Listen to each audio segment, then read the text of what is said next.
Hello students, welcome to fundamental. आज के इस लेक्चर में हम लोग नाइट्रीन के बारे में पढ़ेंगे। इसके पहले हम लोग कार्बोकटायन, कार्बो अनायन, कार्बीन और रेडिकल इन चारों को कंप्लीट कर चुके हैं और ये चार ही हमारे लिए सबसे ज़्यादा इम्पोर्टेंट होता है। रही बात नाइट्रीन की और बेंजाइन की, बहुत ही लिमिटेड हमें पढ़ना है। आज के इस लेक्चर में हम लोग नाइट्रीन कवर करेंगे और नाइट्रीन से रिलेटेड बस एक ही रिएक्शन है जो आपके लिए इंपॉर्टेंट हो जाता है, वो है हॉफमैन ब्रोमामाइड डिग्रेडेशन रिएक्शन। इसमें आप देखेंगे कि कैसे ये जो अमाइड होता है इन प्रेजेंस ऑफ Br2 और NaOH, ये जो C double bond O group है वो निकल जाता है और एक प्राइमरी अमाइन बनाता है। बहुत इंपॉर्टेंट रिएक्शन है। और अगर इसका हम लोग मैकेनिज्म फॉलो करेंगे तो हमें दिखेगा कि ये जो इंटरमीडिएट होता है वो एक नाइट्रीन ही है। अगर नॉर्मली हम नाइट्रीन की बात करें तो नाइट्रीन का स्ट्रक्चर कुछ ऐसा होता है, लेकिन सिंस यहां पर C double bond O group भी लगा हुआ है तो इसलिए इसको पर्टिकुलरली हम लोग बोलेंगे acyl nitrene. But once again concept किसका है? नाइट्रीन का है। फिर लास्ट में हम लोग PYQ का एनालिसिस करेंगे। ठीक है, सो देखिए एक बार समझ लेते हैं नाइट्रीन को। जिस तरह से हम लोग पढ़े हैं कि कार्बीन में 6 इलेक्ट्रॉन होता है, नाइट्रीन में भी देखिए 6 इलेक्ट्रॉन होता है। देखिए ध्यान से, 2 इलेक्ट्रॉन, 2 4 और एक बॉन्ड में 2 इलेक्ट्रॉन है तो 6 इलेक्ट्रॉन हो गया। और वंस अगेन ये भी क्या होता है? एक न्यूट्रल स्पेसिस होता है। ठीक है, आइए हम लोग इसको पढ़ते हैं। स्टार्ट करने से पहले एक बार आपको ब्रीफ करा देते हैं कि सिंस हम लोग हॉफमैन ब्रोमामाइड सिंथेसिस पढ़ेंगे, लेकिन इससे मिलता जुलता कई सारा नेम रिएक्शन है जो हम पढ़ते हैं। अगर आप KS वर्मा की किताब फॉलो करेंगे जो कि सिंगेज पब्लिकेशन का है, उसमें आप ये मिलेगा आपको। हॉफमैन, लोसेन, कर्टियस, क्लेजेन-स्किमिड, इन चारों में अगर आप ऑब्जर्व करेंगे तो जो आपका इंटरमीडिएट है वो है एसाइल नाइट्रीन, चारों केस में। बस फर्क क्या है? स्टार्टिंग मटेरियल में थोड़ा सा वेरिएशन है। देखिए आपको दिख रहा है, या अमाइड है, लोसेन में NHOR है, मतलब एक H की जगह OR एक ग्रुप लग गया। कर्टियस में N3 है और क्लेजेन-स्किमिड में एसिड से स्टार्ट हो रहा है। और उसी तरह चारों में जो कंडीशन है वो भी अलग अलग है।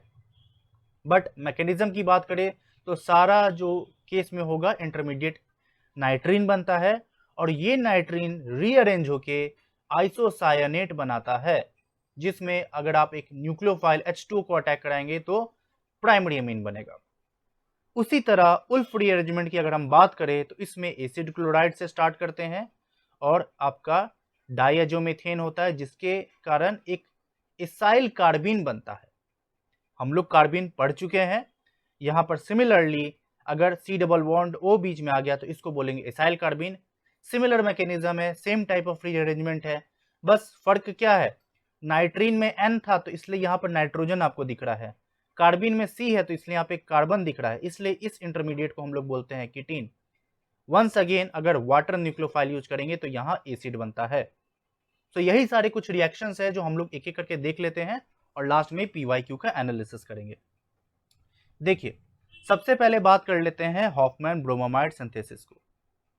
ध्यान दीजिए, क्या है आपका, ये एक बेस यूज कर रहे हैं तो बेस का क्या काम है? प्रोटोन एब्स्ट्रैक्ट करेगा। तो वो NH2H को अगर आप देखिए तो ये NH और ये H लिख सकते हैं, ये OH माइनस आएगा, इस प्रोटोन को एब्स्ट्रैक्ट करेगा जिसके कारण से NH माइनस होगा। यानी इसको अगर हम लिखें तो ये हो गया NH माइनस। और इसी NH माइनस को अगर आप इस तरह से रेजोनेंस में ले जाएंगे तो इस तरह का स्ट्रक्चर फॉर्म करेगा जो कि यहाँ लिखा हुआ है। क्या फॉर्म करेगा? NHO minus. नेक्स्ट स्टेप में आपका ब्रोमीन दे रखा है जो कि इलेक्ट्रोफाइल है, तो ये क्या हो गया? न्यूक्लियोफाइल। ब्रोमीन दे रखा है इलेक्ट्रोफाइल, ये आया, वापस अटैक किया और ये निकल गया, जिसके कारण से आपका ये स्ट्रक्चर फॉर्म कर रहा है। वंस अगेन अनदर बेस आएगा, इस प्रोटोन को एब्स्ट्रैक्ट करेगा, जिसके कारण आपका जो स्ट्रक्चर अब बनने वाला है वो बन गया N माइनस और Br। और प्रीवियस लेक्चर्स अगर आप फॉलो कर रहे हैं तो हम आपको बताए हैं कि कहीं पे भी अगर अनायन फॉर्म कर रहा है और उससे आप दोनों इलेक्ट्रॉन लेके चले जाते हैं तो वो एक कार्बीन लाइक स्ट्रक्चर फॉर्म करता है। सिंस यहाँ नाइट्रोजन है तो ये क्या फॉर्म करेगा? Acyl नाइट्रीन structure.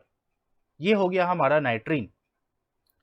सो यही स्ट्रक्चर है जो कि आप यहाँ पर देख रहे हैं। देखिए ये Br माइनस निकल जाएगा तो नाइट्रीन फॉर्म करेगा। नाउ नेक्स्ट स्टेप में क्या है, ये ऐसे आता है, ओपन हुआ, क्लोज हुआ और ये R इधर माइग्रेट कर जाता है, जो कि आप यहाँ एरो से देख सकते हैं। और इस कारण से ये जो स्ट्रक्चर फॉर्म करता है ये होता है आइसोसायनेट।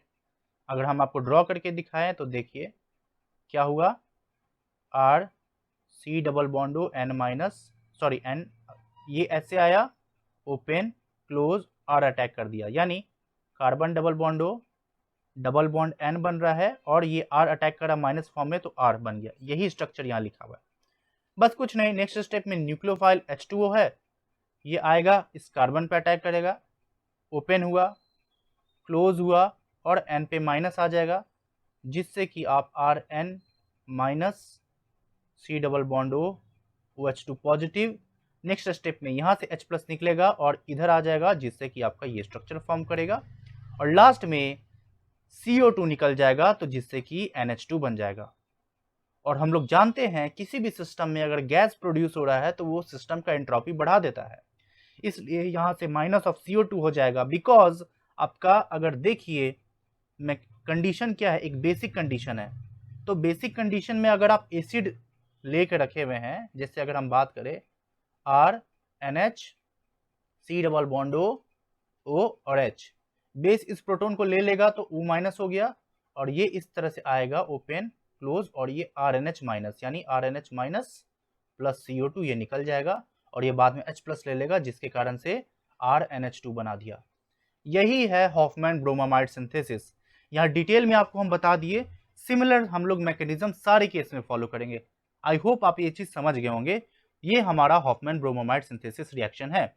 अब हम लोग बात कर लेते हैं उल्फ रीअरेंजमेंट को, इसलिए हम इरेज कर रहे हैं। सिमिलरली अगर आप देखें तो देखा जाए तो उल्फ रीअरेंजमेंट इतना है, लेकिन अगर हम लोग एसिड से स्टार्ट करते हैं जिसमें कि यहाँ पर अगर एक कार्बन इंसर्ट हो जाता है, देखिए बीच में, यानी N+1 कार्बन हो गया है, तो टोटल रिएक्शन को बोलेंगे अर्न्ड स्टर्ड सिंथेसिस या होमोलोगेशन। लेकिन सिर्फ और इतना की बात करें तो ये पर्टिकुलर रीअरेंजमेंट होता है उल्फ रीअरेंजमेंट। वंस अगेन अगर आप SOCl2 यूज करेंगे तो एसिड क्लोराइड बन गया, CH2NH2 यूज करेंगे तो CH2 माइनस N2 प्लस होता है, जो कि ऐसे अटैक करेगा, ओपन क्लोज, Cl निकल गया, जिससे कि ये स्ट्रक्चर फॉर्म किया और हीट करने से आपका इसाइल कार्बाइन बनता है। याद कीजिए आपको पढ़ाए हैं कार्बिन वाले स्ट्रक्चर में ये इस तरह से होता था, सॉरी ये माइनस, और हीट देने पे ये माइनस, ये N2 निकल जाता था। वंस अगेन माइनस पे से आप 2 इलेक्ट्रॉन लेके जा रहे हैं, जिससे कि CH2 डॉट। वही चीज यहाँ पर है। यहाँ पर अगर हम बात करिए कार्बन है, एक H है और एक ये ग्रुप है, इसलिए यहां से हीट होगा तो RC double bond O CH, ये कार्बिन बना। सिमिलर फैशन में ये भी रीअरेंज करेगा, ये इस तरह से आया और ये माइग्रेट कर जाएगा, जिससे कि ये कीटीन बन रहा है। वंस अगेन वाटर को एज ए न्यूक्लियोफाइल अटैक करेंगे, ओपन हुआ, क्लोज हुआ और यहाँ C पे माइनस, यानी अगर हम बात करें C डबल बॉन्ड O पे माइनस, सॉरी यहाँ पे हम ड्रॉ करते हैं O C पे minus H R। Next step में आपका ये H प्लस ले लेगा, जिससे कि आपका देखिए बीच में एक कार्बन ऐड हो गया, यही कार्बन की बात कर रहे हैं। तो ये है हमारा उल्फ रीअरेंजमेंट। क्लियर है? क्या डिफरेंस है? इसमें कीटीन बन रहा है और इंटरमीडिएट कार्बिन है, इसमें इसाइल नाइट्रीन बन रहा है और जिससे कि आपका प्रोडक्ट एमीन है। क्लियर है? बस सिमिलर मैकेनिज्म आप इन चारों में भी फॉलो करेंगे, सॉरी इन तीनों में भी, लोसेन, कर्टियस, स्किमेट। यहाँ से हम आपको दिखा ही दे रहे हैं, देखिए अगर हम कर्टियस की बात करें तो N3 माइनस होगा, ये ऐसे अटैक करेगा, ओपन क्लोज, Cl माइनस निकल गया, जिससे कि आपका ये स्ट्रक्चर फॉर्म कर रहा है। वंस अगेन रीअरेंज कर सकते हैं, जिससे कि ये स्ट्रक्चर बना और फिर से देखिए माइनस से 2 इलेक्ट्रॉन लेके जा रहा है, इसलिए यहाँ कार्बिन बन गया, इसाइल नाइट्रीन हो गया। और फिर से आप रीअरेंज कर सकते हैं, आइसोसाइनेट बना, और जो हम आपको मैकेनिज्म बताए हैं, न्यूक्लियोफाइल की तरह अटैक करेगा, एसिड फॉर्म किया, माइनस ऑफ CO2 एमीन, ये हो गया कर्टियस। लोशन की बात करें तो बस फर्क क्या है, यहाँ बेस देंगे तो NH में से माइनस हट जाएगा तो N माइनस हो जाएगा, यहाँ पर ग्रुप लिविंग ग्रुप N2 था तो यहाँ पर लिविंग ग्रुप OR है। सिमिलरली यहाँ से भी एसाइल नाइट्राइन फॉर्म करेगा और आइसोसाइनाइड फॉर्म करेगा। सेम मैकेनिज्म आप क्लेजन स्कीमेट में भी जा सकते हैं। वंस अगेन N3- यहाँ है जो कि आपका यहाँ पर देखिए ध्यान से इस तरह का स्ट्रक्चर फॉर्म करेगा। यानी अगर हम बोले RC डबल बॉन्ड OH है और यहाँ पर N3- है और H+ है तो ये H+ देखिए इसको प्रोटोनेट कर देगा। N3- आया, क्लोज निकल गया, ये शॉर्टकट तरीका बता रहे हैं। RC डबल बॉन्ड N3 जिसको आप लिख सकते हैं N2 पॉजिटिव और N-। जस्ट सिमिलर इसकी तरह जो यहाँ पर कर्टियस में आप देख रहे हैं। देखा जाए तो प्रिसाइजली आप क्या करेंगे, निकलेगा पॉजिटिव बना। बेसिकली अगर हम प्रिसाइजली बोले तो RC डबल बॉन्ड पॉजिटिव और ये क्या करेगा इस तरह से रेजोनेंस स्टेबलाइज करके एसाइलियम आयन फॉर्म किया और इस केस में N3- अटैक करेगा। आप ऐसे भी दिखा सकते हैं और डायरेक्टली ऐसे भी दिखा सकते हैं। सो वंस अगेन यहाँ नाइट्रीन बन रहा है, आइसोसाइनाइड हो रहा है, वाटर का अटैक होगा और CO2 निकलेगा तो एक एमीन बनेगा। यही सारे चीज ओवरऑल अगर हम कंक्लूड करें तो हॉफमैन, लोजेन, कर्टियस, स्कीमेट और वुल्फ आई बिलीव आप समझ चुके होंगे। अब फाइनली हम लोग PYQ एनालिसिस कर लेते हैं। यहां पर आपको दे रखा है कि पहले स्टेप में NH3 है यानी ये न्यूक्लियोफाइल है, ये इलेक्ट्रोफाइल है, अटैक किया, ओपन क्लोज निकल गया, जिससे कि आपका अगर आप स्ट्रक्चर देखें C double bond ONH2 minus of HCl हो जाएगा बिकॉज यहाँ पर NH3 होगा तो पॉजिटिव होगा, ये H+ निकलेगा तो यहाँ पर बेसिकली NH2 हो जाएगा। कार्बन काउंट कर लीजिए 1 2 3 4 5, 1 2 3 4 5, बस पहला काम हो गया। अब देखिए आपका अमाइड बन गया और हमारा हॉफमैन ब्रोमोमाइड सिंथेसिस में क्या है, हमें अमाइड ही चाहिए और रिएजेंट को फोकस कीजिए। तो कोई भी रिएक्शंस जब भी होता है आपको डायरेक्टली नहीं देता है, स्टार्टिंग मटेरियल से दे देता है। तो बस आप समझ गए, इससे जो नेक्स्ट रिएक्शन जाएगा आपका ये कुछ NH2 फॉर्म कर गया, 1 2 3 ये CO निकल गया, CO निकल गया तो NH2 हो गया। अब ये जो रिएक्शन है आपको पढ़ाए हैं, जब कभी भी RnH2 का आप रिएक्शन करते हैं NaNO2 और HCl के प्रेजेंस में तो ये बेसिकली HNO2 बनाता है जो कि RnH2 को Rn2 पॉजिटिव बनाता है। ऑर्गेनिक केमिस्ट्री बेसिक्स में लेक्चर नंबर 3 में हम इसके बारे में आपको बता चुके हुए हैं। यानी एक अच्छा लिविंग ग्रुप बन गया और ये निकल जाएगा और न्यूक्लियोफाइल क्या दे रखा है, वाटर, तो H2O आएगा, अटैक करेगा, निकल गया, यानी आपका ROH फॉर्म करेगा। अगर हम बात करें तो यहाँ पे N2 पॉजिटिव बना, वाटर अटैक करेगा तो आपका अगर हम प्रोडक्ट की बात करें तो आपका OH लग जाएगा। बस इसी चीज को ध्यान देना था। तो देखिए इसलिए ऑप्शन ए नहीं होगा, ऑप्शन डी नहीं होगा, बी और सी में बस हमें क्या ध्यान देना है, देखिए ये ग्रुप इतना कॉमन है, बस देखना है CH2 CH2OH है, CH2 CH2 CH2OH है, यानी एक कार्बन ऐड हुआ है। तो हमें बस इस चीज को थोड़ा ध्यान देना है कि क्या एक कार्बन ऐड होगा कि नहीं होगा, सिली मिस्टेक का चांस ही होता है। तो आप देखिए हॉफमैन ब्रोमोमाइड सिंथेसिस में एक CO निकल जाएगा, इट मीन्स एक कार्बन कम होगा, इसलिए इसका आंसर सी हो जाएगा। क्लियर है? अच्छा ठीक है। अब बात करते हैं, देखिए 2021 में क्वेश्चन आ रहा है, इसमें भी हमें क्या करना है, अच्छा इसमें बताना है किस केस में हॉफमैन ब्रोमोमाइड डिग्रेडेशन नहीं होगा। पहले में तो होगा क्योंकि ये रिएजेंट डायरेक्टली दे रखा हुआ है। चलिए सेकंड की बात करें तो देखिए RC ट्रिपल बॉन्ड N का अगर रिएक्शन जब कभी भी आप KHO और H2O के साथ करते हैं, जस्ट अ मोमेंट, तो RCN का रिएक्शन अगर हम लोग KOH और H2O के साथ कराते हैं तो इससे जो फर्स्ट स्टेप में बनता है वो है अमाइड। नेक्स्ट स्टेप में अगर आप फर्दर हीट देते हैं H2O के साथ तब बनता था एसिड।